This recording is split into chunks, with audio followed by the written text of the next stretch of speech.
Hi, this is John Linneball from John Linneball Tutoring, and this is Barron's SAT Premium Study Guide, Chapter 6i, Lines and Angles. So we're going to cover Chapter 6i of Barron's SAT Premium Study Guide, as you might guess. And for the best results, I do suggest you go and get a copy of Barron's SAT 30th edition. Doesn't have to be the Premium SAT Guide, can just be the regular one that I just found out existed today. And if you can't get that, or you need to save money, look for a 29th or a 28th edition. The page numbers are the same in the 29th edition, and they're identical or close enough in the 28th and previous editions. Barron's is pretty conservative. When they have a good problem, they usually keep reusing it in new editions. But anyway, you shouldn't use an edition older than Barron's new SAT from 2016 in any event. Please take notice. Not everything in the book is in these questions. You do want to read the book because there are things that are in these subchapters that aren't in the review questions at the end of the subchapter, which are the only things I'm going over in these videos.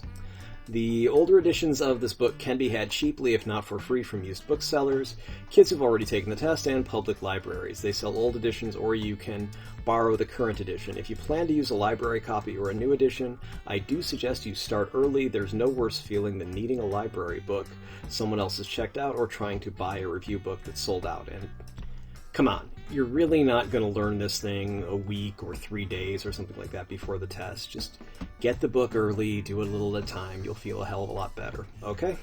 Excellent. Question 1. Excuse me. Page 557. All right. So here's the diagram as in my book that I've written in. And we see in the figure below, what's the value of B? Well, we see an angle labeled as 4A degrees, and it's vertical to 2B. So we know vertical angles are equal, so 4A must be equal to 2B.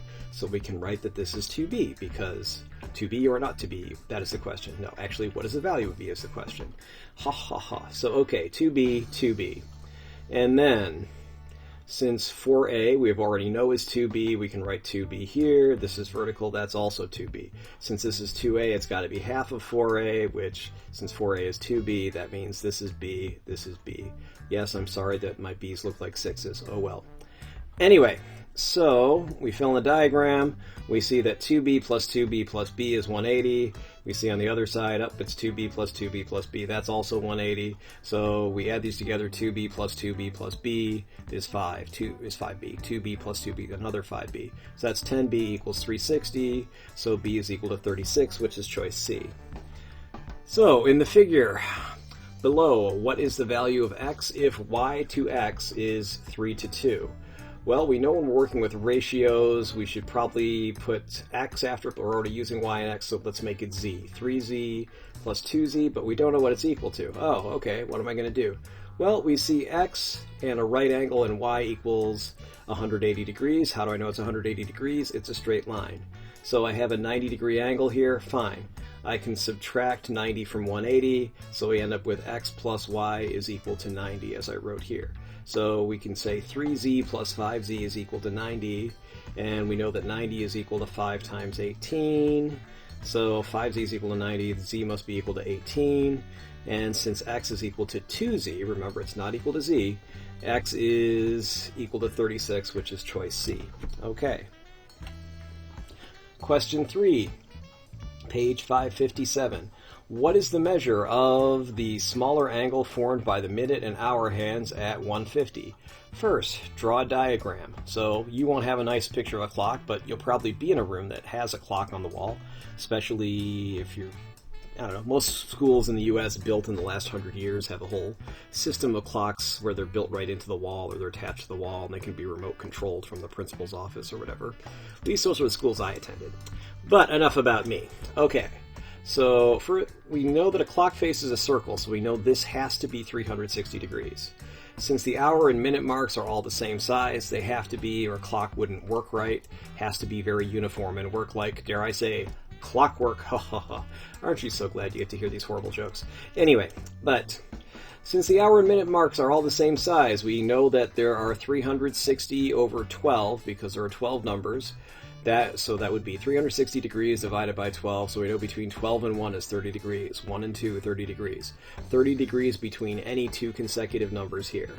So since it's 150, we know that as this minute hand and the second hand move, this hour hand moves ever so slightly. Since we know it's 30 degrees and we know it's 50 minutes past the hour, we know that it's moved 50 minutes, so it's moved 50 over 60 minutes, or 5/6 of an hour. So 5/6 times 30, because we know this is 30 degrees, is 25 degrees. So we know the distance between here and what this is pointing to should be 25 degrees, and it looks like it might be off by a little bit, but not by much. So anyway, that's 25 degrees. And we know this is 30, 10 and 11, 30, 11 and 12, 30, so that's 60. 12 and 1, okay, that's another 30, so that makes it 90, plus the 25 from here to here is 115. So that's answer C. Okay. Question 4. Concerning the figure, if A equals B, which of the following statements must be true? All right, must means has to be true, needs to be true. Whatever you say when something is absolutely, positively has to be that way, that's must. If it could be true but doesn't have to, it would say may. That's going to be important later if you're ever dealing with legal documents. If someone says, well, we may do this, yeah, they also may not do this. You know, we may keep your information private. Yeah, or we might give it away to everybody we want to, just because we can make more money that way. So look for must as opposed to may if you want something to be sure that it has to happen. All right, so notice this figure is not drawn to scale. Translated from SAT language, that means we are messing with you because this problem would be too easy otherwise. So the good part is it would probably be easy if they drew it to scale. The bad part, of course, is they didn't draw it to scale. So that means you can tell nothing by looking at this figure other than what lines are straight. Okay, they're not going to do some weird optical illusion or curved line or something. You know, they can't do that. Or what is explicitly labeled. If they put the little box here, that would mean it's 90 degrees, but there are no little boxes, so we don't see anything. It doesn't say that anything is parallel to each other or anything is perpendicular. So all we know is A and C add up to 180 degrees, and B and D add up to 180 degrees, and they tell you A equals B. Okay, so we know that A plus C is 180 degrees, then A equals B, so then B plus C would also be 180 degrees.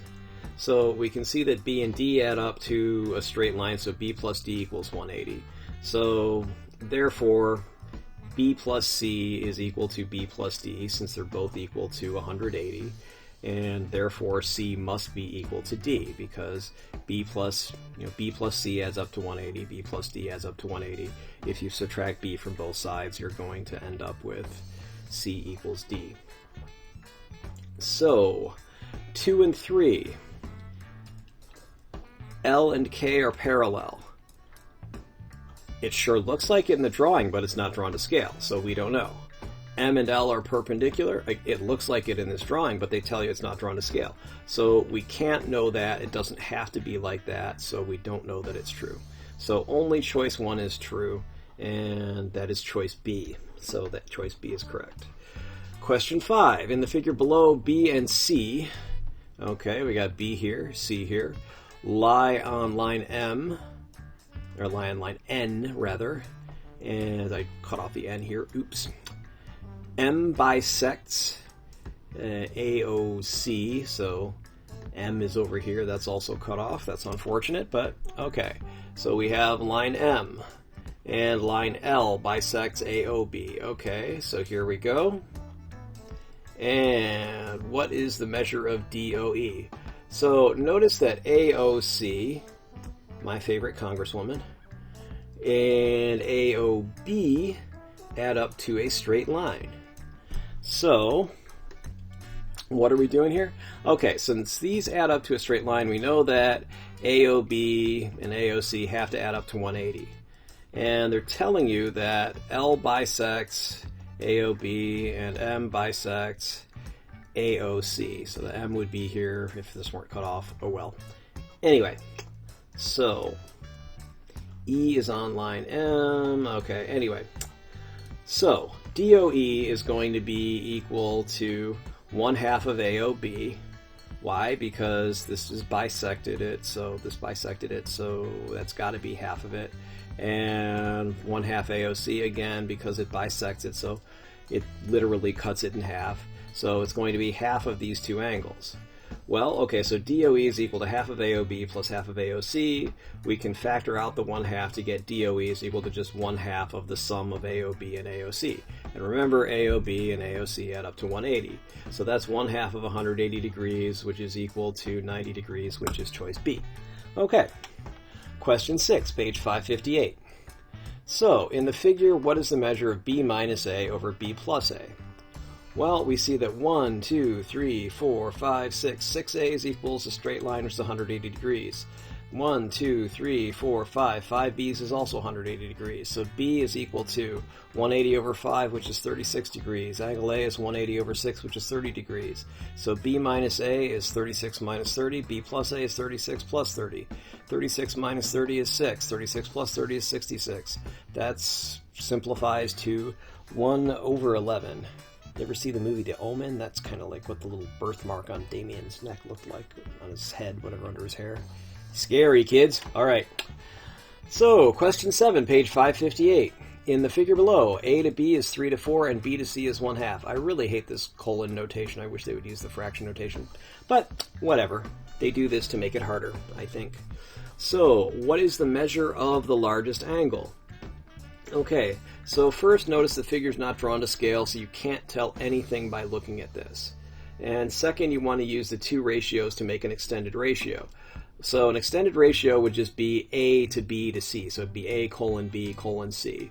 So I guess colons are pretty useful for extended ratios. But anyway, so the trouble is we can't have B be equal to 4 and B also be equal to 1 in an extended ratio. That's not going to make sense. You can't have B two values. Ha ha ha. So, just like with a fraction, what you can do is you multiply both parts of the ratio by 4 to get B to C is 4 to 8. So it'd be like if you had a recipe and you had to quadruple it. You understood, oh, okay, well it's 1 to 2. All right, so I'm going to use 4 of whatever, one ingredient and 8 of the other ingredient to have the same ratio. So, as long as you multiply both parts by the same number, you haven't changed the value. So that's why I do like ratios written like fractions, A over B, rather than with the colon notation, A colon B. So, since A to B is equal to 3 to 4, and B to C is equal to 4 to 8, then A to B to C is just 3 to 4 to 8. This is a good use of the colon notation, so even though I hate the colon notation, if you have more than 2, it's kind of easier to use. Alright, I'll give the colon notation people that. So, we can write the equation, just put an x after everything like they teach you in the Barron's book with ratios. 3x plus 4x plus 8x is equal to 180. So 15x is 180, so x would be a part or a share. Anyway, when you do the math, 180 over 15 equals 12, x equals 12. So the largest angle is 8x, which is angle C. 8x times 12, 8 times 12 is 96. Yay! So we can see 3, 4, 8 here. So we see this is the biggest one. All right. Question 8, page 558. A, B, and C are points on a line with B between A and C. Let M and N be the midpoints of A, B, and BC, respectively. So we have A to B, M to B. Okay, so M is the midpoint of AB. So if this is 3, so AM and MB have to be 1.5 because M is the midpoint, so it's exactly halfway. And we know B to C is 1, so B to N, N is the midpoint of BC, is 0.5. N to C is also 0.5. So we want to know if AB to BC is 3 to 1, what is the ratio of AB to MN? Alright, we already know that AB is 3. Because we have a ratio, we might as well just have it be 3 units. So, MN, okay, M is going to be 1.5 plus 0.5, so that's 2. So AB to MN is just 3 to 2, or 1.5 if you want to write it as 1.5.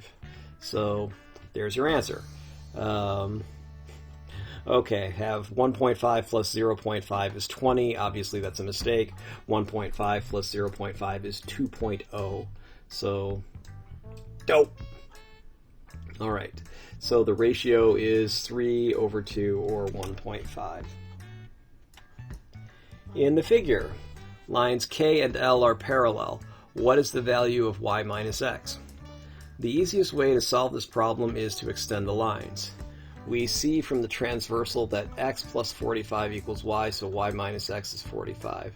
If you're ever unsure about transversals, you can just draw an exaggerated one like this, like A equals B equals C equals D. So we see A equals B, so they're both big, huge angles. C is a big, huge vertical angle to B. D is a big, huge angle that's vertical to A. So, and E equals F equals G equals H. So this is a small angle, F is a small angle, G is a small angle, H is a small angle. So in the figure below, lines K and L are parallel. So, okay, let's go through how we got that answer that y minus x is 45. So, if we look at this, we get x is equal to y minus 45. How do we get that? Well, we extend these lines. So, this line where x is goes across here, and we can see that this and this are the same thing. This is x, that's x. We can see this is y, so from the transversal, we can see that this is also y, so that includes x, and it includes 45 degrees because this is a vertical angle. And therefore we know that this is y, and so the only difference between y and x is 45 degrees because we can see that y is equal to x plus 45. Okay. Question 10, page 558. In the figure, what is the average arithmetic mean of the 5 angles? Well, the first thing you should know is you don't need to calculate A.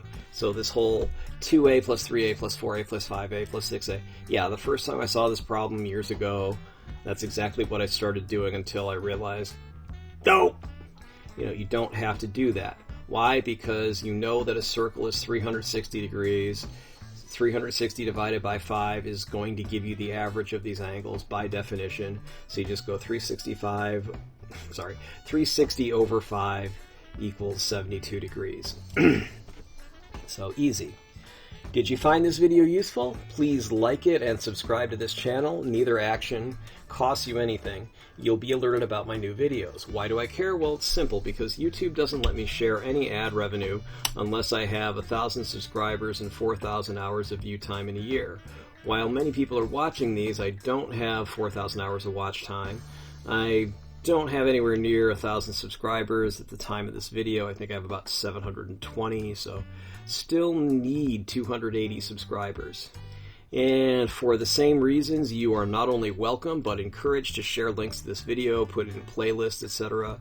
I'm always happy to read or respond, well, read and respond, because how can I respond if I didn't read it, to constructive criticism for suggestion, or I'll try that again, or suggestions for new videos. I reserve the right to delete comments from and block those who specialize in destructive criticism, trollers, people who have problems and want to take it out on you, things that are off topic. I definitely will delete things like that, whether it's from a spammer trying to sell a product or just a disturbed person who has problems and wants to take it out on my comment section. Anyway, contact me. You can call me at 415-623-4251. You can also text me at that very same cell number. You can email me at john@johnlinneball.com. You can mail me at 1859 Powell Street, number 109, San Francisco, California, 94133. If there's a copyright issue, please contact me. If you think I've used some of your work without attribution in a way that's not covered by fair use, etc., talk to me. Okay? And thanks for watching. And here's some more contact information. Contact me. All right, my Facebook, it's www.facebook.com, Linneball Tutoring. There's also an Instagram, which is www.instagram.com, John Linneball Tutoring. My phone number at my home office is 415-986-7355. As the old Joe Walsh song says, leave your number, maybe I'll call. Da, da, da, da, da. Anyway, email me at john@johnlinneball.com. My website is johnlinneball.com. johnlinneballtutoring.com is also available.